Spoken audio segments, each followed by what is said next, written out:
networker is like a great interviewer. I'm huge on authenticity, guys. It's a big part of my message. Claim your local listings and don't get caught paying someone for your local listing. If you want to be successful, you got to do 6 things 1,000 times, not 1,000 things 6 times. And when in doubt, give to other people and don't expect anything in return. But in giving to other people and helping them, it almost always comes back. It's using the power of partnership, creating trusted partner networks to work with you to make your company be an offer more than just you. They've done 90% of the work. It's your job to do the last 10% to meet them in the middle. Don't let the fear of losing be greater than the excitement of winning.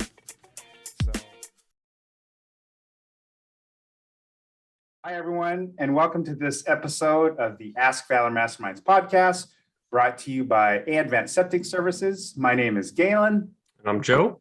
We're coming at you virtually from the BD Local Studios out of Tacoma, Washington. So, Joe, for our new listeners and viewers tuning in, can you tell everyone how our podcast came to be, please? Sure. So our podcast first started out as a private Facebook group page where the purpose was to bring business owners together to kind of just communicate and talk with one another about business in general, maybe issues that they were having. And then hopefully someone could kind of answer their question and kind of coach them along. And we thought, what a better way than to just bring on different guest speakers into a podcast, talking about all different topics as it relates to business in some form or fashion, to where they can, get some good advice and some takeaways and implement it into their business. Awesome. So we're really excited for our guest today. Welcome, Aubrey, all the way from France. So back-to-back guests. We've gone, the Ask Valor Masterminds podcast has truly gone international. So back-to-back guests from France. Joe, can you please give a formal introduction to Aubrey, please? Sure. Aubrey is an 18-year hospitality professional, master sommelier candidate, and e-commerce entrepreneur who co-founded the digital wine service Palate Club. Beyond leading the international wine buying for the team, Aubrey used her experience of tasting hundreds of wines each year to identify over 200 wine traits, the core data that Palate Club uses to expertly match wines to your taste. Aubrey is a wine educator and journalist that champions sustainability and up-and-coming regions for publications such as Somm Journal and Guild Somm. Her ideas and distribution to the classic wine club model positioned her as one of America's top sommeliers and wine entrepreneur. Aubrey lives between Florida and Lyon, France, where she frequents vineyards and is an avid runner. And she also has a marketing agency called Terravine Agency, focusing on the wine and lifestyle brands. Aubrey, thank you for joining us. Yeah, great to be here. Awesome. So before we get started, our previous episode, we had Lucas Caneda on our previous episode. Joe, what was one of your main takeaways when Lucas was on our podcast? Yeah, sure. So Lucas, for those who don't know, he plays for Salat rugby team in France, and he's a global team leader at a company called Unicorn. It's kind of an incubator for businesses. So we went over the biggest takeaway for me, I think, is the importance of tutorial videos or how-to videos, and then learning to incorporate them into your social media and website, and then marketing those videos online. Right. So they do a great job they even turn that into a business model for other clubs, right? Soccer clubs, rugby clubs, help grow that. So definitely an episode to check out, guys. One thing we're really proud of is our Valor Cares initiative, which started in the middle of the pandemic. Joe, can you speak a word on our hashtag Valor Cares initiative? Absolutely. So it's a way for us as a marketing company to kind of give back to businesses who've been impacted due to COVID. And so we thought, what a better way than to just start giving away free website builds. So every single month, we give away a couple website builds to businesses who come to our website and submit an application. And recently, we just launched our Valor Cares East Coast edition out in Rhode Island. We have our guy, Eric Cruz, who lives out there and wants to start spreading the love out on the East Coast. Our Advanced Septic Pump You Up quote of the day. So rest is not a luxury, it's a necessity. So Aubrey, talk to us about that. Yeah, I think that a lot of entrepreneurs and ambitious professionals push themselves very hard and they put their work priorities first. And not to say that there's something inherently wrong with that, But I think, as my experience working in hospitality for so long, I was working from noon till 2 a.m. And then later as an entrepreneur, of course, there's a huge grind, especially in the beginning. And I eventually became burnt out. And I found that once I started setting boundaries and created space in my evenings, weekends, holidays, that I was a lot more inspired for my business and professional life. And I was able to find new ideas as well as more motivation to come to the workplace. Awesome. Yeah, because I think if you're an entrepreneur starting your business, you can go from a 50, 60, 70-hour work week pretty quickly. And then you're trying to push yourself because it's your passion, then passion turns to pressure. Then all of a sudden you don't have time to take a breath. And now you're caught in this cycle of kind of destruction, right? Where you're just surviving. It's almost like surviving day by day, as opposed to let me go through these little checkpoints and take a breath. Don't think about the business and then reset. Because I think that probably helps like creative juices flow and everything just to kind of reset a business owner. So. Yeah, and I would say also sustainability as a business owner as well, because if you get burnt out, then you won't be inspired to come back and continue to create. Awesome. Actually, we're gonna go off script a little bit, but we're following our format. So we're gonna ask 3 questions of all our guests. They're really simple, so don't be afraid. So first question is just to give our audience some kind of perspective. What are some lessons learned as an early entrepreneur? Yeah, I think that the big lesson for me was, well, first, I think it's very important to go live and on a small budget as fast as possible, because there's no better way to get that feedback from actual customers than going live. Mm-hmm. We all have assumptions about what we think is going to work, who our audience is, and you won't really be able to know if that's true or not. And you might test a lot of time working on the product or the offering, and then come to find out that that's not what customers want. Nice. So with that, what is the best piece of advice that you've been given?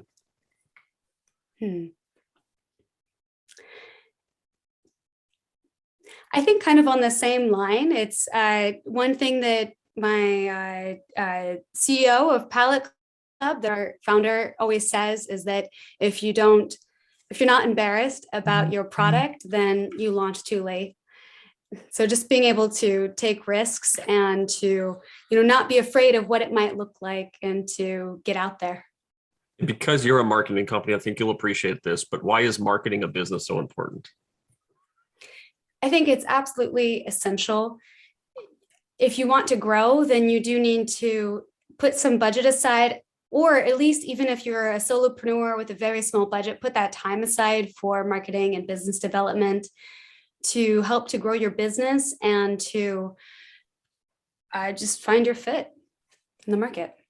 Right. Now's the Advanced Septic Did You Know segment. So I like different stats, trends, myths. So there's a couple that we want to go over to help kind of focus the discussion on the work-life balance. 72% of respondents consider work-life balance an important factor for selecting a job. So what are your thoughts on that? So obviously you created a job that fits your schedule, but there are a lot of people out there, entrepreneurs, solopreneurs, who are sometimes stuck, right? So. Yeah. I think that a lot of time when people are interviewing, they're afraid to ask that question about what the company culture is around work-life balance. And it's so essential because if, there are definitely people that just have that grind and have the freedom in their schedule to work 12 hours a day to get that big commission structure or whatever that might be. But if that's not suitable to your mental health, to your family, to your goals outside of work, then it's really crucial to know what the culture is like, because otherwise you might enter a role and be really disappointed and even disappoint your friends and family when you're not able to be there. And, when your boss texts you and a client texts you at 9:00 and you're in the middle of dinner with your partner, then that's not only 15 minutes, it seems small, but it's 15 minutes away from your partner. So I think that it's crucial to happiness to ask that question. And I think Joe, we've tried to do a good job on our recent episodes to kind of focus on that, like the balance part, right? So we're talking about it today, but numerous guests have reiterated that point that you said. So we want to get everyone in the right direction. So this one may seem negative, but I have a spin on it too after we get your thoughts, Aubrey. But the workday is 48 and a half minutes longer post-COVID. So, obviously if you're an entrepreneur, solopreneur, you're working a lot already, but why did you select this one to discuss? I think that it's a curiosity. People talk so much about remote work and how fabulous it is, which, there are a lot of benefits around it. But when you're working from home, it's really, really difficult to create those boundaries. And not everyone has the luxury of a home office, especially if maybe they're living in a metropolitan area like San Francisco or New York, where you might just have a 1-bedroom or even a studio. And so the workday just kind of bleeds into your personal time. So it becomes even more important to create those boundaries. And I'll take that one step further as a dad when the kids were at home during COVID, right? So I actually had to convert a room into an office because I heard the kids were in all different rooms. My wife was in the computer room. We had to create a new office, kids class. But on the flip side, working from home allowed me to become more efficient. So I didn't mind working because it's maybe 2-3 hours less road time, like visiting clients or cold calling. But now I turned that time into like digital productive time, and it actually helped me become more efficient. So, you could flip the coin heads or tails. I took it the more positive spin as opposed to the negative spin. So this one's key to the work-life balance. So 51% of people say they have missed important life events because of inadequate work-life balance. So talk to us about that one. Yeah, I think that, as I alluded to earlier, when I was a hospitality professional, that was my life for many, many years. I didn't go home for the holidays for over a decade. Oh, wow. And I don't have any nieces or nephews yet. And unfortunately, I don't have any kids either. I hear it from my dad all the time. But, little cousins, just family birthdays, even baby showers, things like that. I was just never available because I was just working all of the time. And so it's kind of like, do you live to work or do you work to live? And I think that a lot of people find themselves just living to work in that situation. And then you kind of let life slip by you. 52% of people who are working from home aren't planning to take any time off to decompress. So the stats you sent me, I looked at the link and I perused over a couple more stats, but it amazes me that 52% of people aren't planning to take any time off. You just mentioned you're in the hospitality industry for so long, you didn't take any time for yourself. We had the pandemic, so people couldn't fly or restricted to fly, for some people. But does that stat surprise you that half the people don't take time like for themselves, right? I wouldn't say that it surprises me, because I think that is the culture, especially in the United States, that, work comes first. And people, even when they do take vacation, a lot of times they're still cramming in a little bit of work in the mornings or the evenings and trying to fit a vacation around that remote work. And it's the same thing, it's, people do want to get ahead. It's great to be ambitious, especially as an entrepreneur. It's your baby and you want to put that time into it. But I also think that when you just take a few days even away, even if it's a staycation, I know it's hard for people to travel even still, that you might really be surprised by the new ideas or clarity that you have around your business. So let me ask a question then. Because you're in France, Europe area, how is time off valued over there? I know that in some countries you get like 3 hours for lunch and you're working a lot less, and they just value you actually spending time with your family because they find out that if you spend more time with your family, you're actually happier to come to work. Is that the case?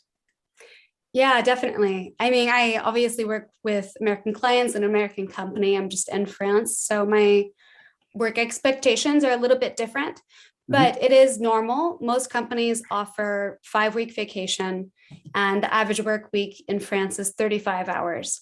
And it's going to be kind of annoying, actually, because everyone takes their time off at the same time in France. So the month of August, you expect as a tourist to go and have all these restaurants and bakeries be open, but no, it's just closed for the month. It's really hard to find businesses open on Sundays and Mondays. But on the other side of that, I think that's helped open my eyes to see how much they really, really value that family time. And that even if they don't have a family, time with friends, time for themselves. And people are, maybe not when you ride the Paris metro, you might not be convinced, but in general, in my experience, Europeans are happier. So kind of we'll talk about this balance. So goals driven with a work-life balance. So when people hear it, and there are some of our people listening right now, number one, may not know what that means, or number two, they may understand the concept, but they don't know how to get started. So are there one or two things you could talk about to maybe define it and ways to kind of develop this true balance? Yeah.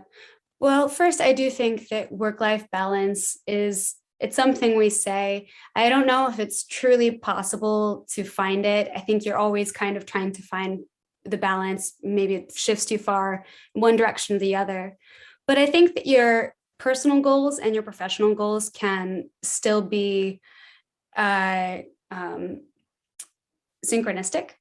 And so it's important that you have that when you are writing down your goals, which of course, goal setting is extremely important for an entrepreneur or even a professional, that you do keep in mind those other goals that you might have. And so, of course, I'm sure listeners are familiar with SMART goals, specific, measurable, actionable, realistic, and timely. So for example, outside of my business goals, I focus a lot on writing. And so I have the goal to write 500 words a day. And I know for me, that's something that once I get into my workday, it's really hard to find that creativity later. So that's how I start my morning. I literally wake up at 6 or 7 and then have my cup of coffee. And then, 7:30, I'm sitting down for an hour and writing.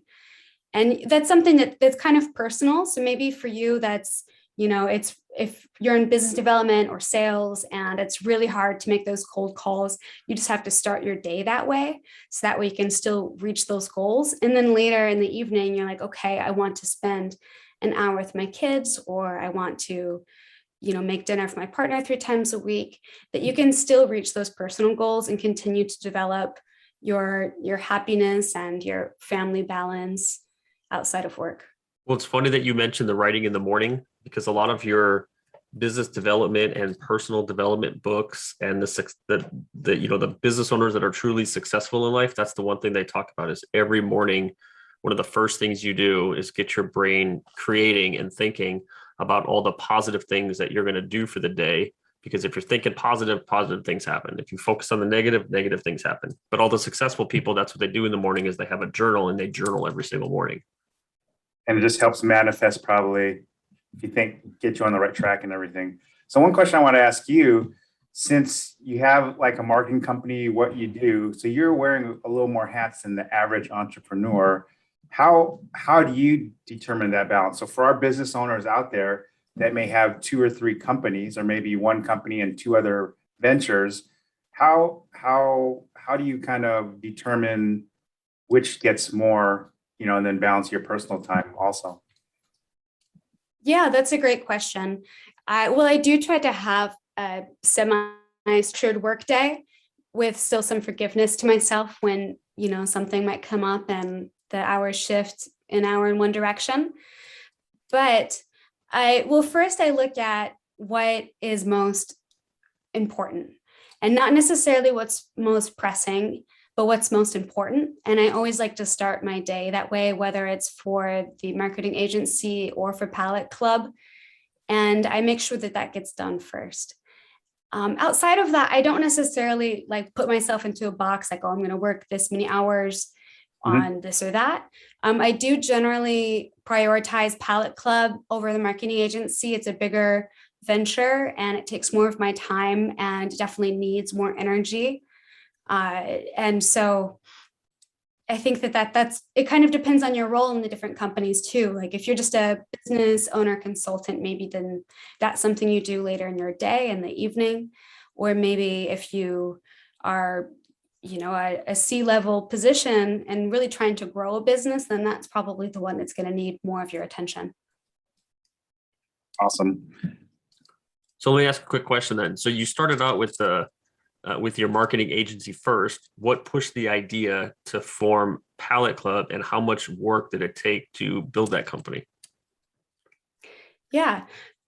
So I co-founded a marketing agency in California, and honestly, it was shortly before Palate Club. So it was just kind of a timely meeting.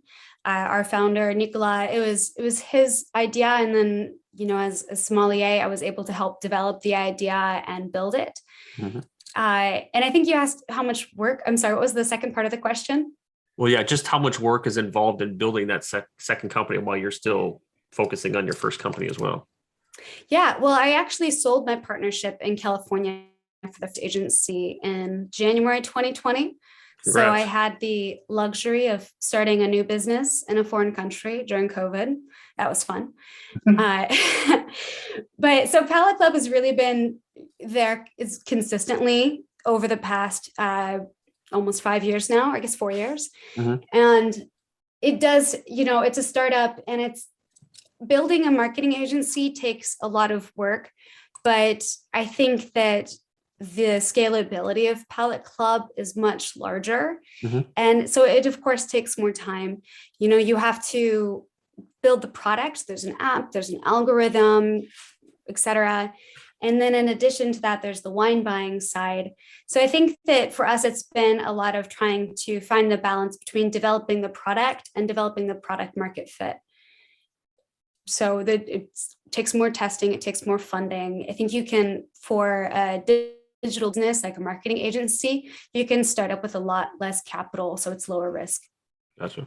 So we didn't have time to ask. Can you tell everyone out there listening and viewing what Palate Club is, and like the, how to get started, who an ideal client is for you and everything? Yeah, Palate Club is a wine subscription business that uses AI and blind wine tasting to match wines to your taste. So the way that it works is typically people start with a blind tasting kit. It's a nice box with 4 half bottles of wine. Our wines are always wrapped for blind tasting. And then you rate the wines in the app. And we've built an algorithm and identified over 200 traits that could be found in wine. So every time that you rate a bottle, you just have to rate it 1 through 5 stars. And then for us on the back end, we've tasted it as professional sommeliers and identified maybe 40 characteristics that are in the bottle. And we start to use that data to basically match wines to your taste.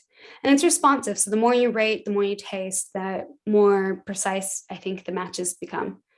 So when you get your first box, is it like, I'm a white wine person or a red wine person, or you get a full sample of everything? To build the profile, we need 4 ratings of the same color. So we do have white, red, and rosé. The kit comes in red or white. It's pretty inexpensive. It's $59. So you could definitely get both, or you could start with the red kit and then start your subscription and just order some white bottles and build your profile over time. But I would say that it's really for anyone, and we just service the United States, but it's for anyone that loves wine and that maybe wants some guidance on discovering new wines or in selecting wines in general, because there's just thousands and thousands of labels to choose from. It's a cool concept how you use AI and there's an algorithm behind it, because sometimes the average person may not know. Like, I'm not a wine person. I'm a brown liquor person, like bourbon and whiskey, Hey, I'm a Scotch girl too, so. Okay, there you go. Is it wine that you just have? Or are there other liquors you have, alcohols? Well, you'll be excited to know, Galen, that in the business vision for the future, we plan to expand that taste matching algorithm to include whiskey, as well as chocolate, coffee, really covering all of the food and wine favorites, or food and beverage favorites. I'll be on your beta testing team if you need a person, It's a hard right? job. Yeah.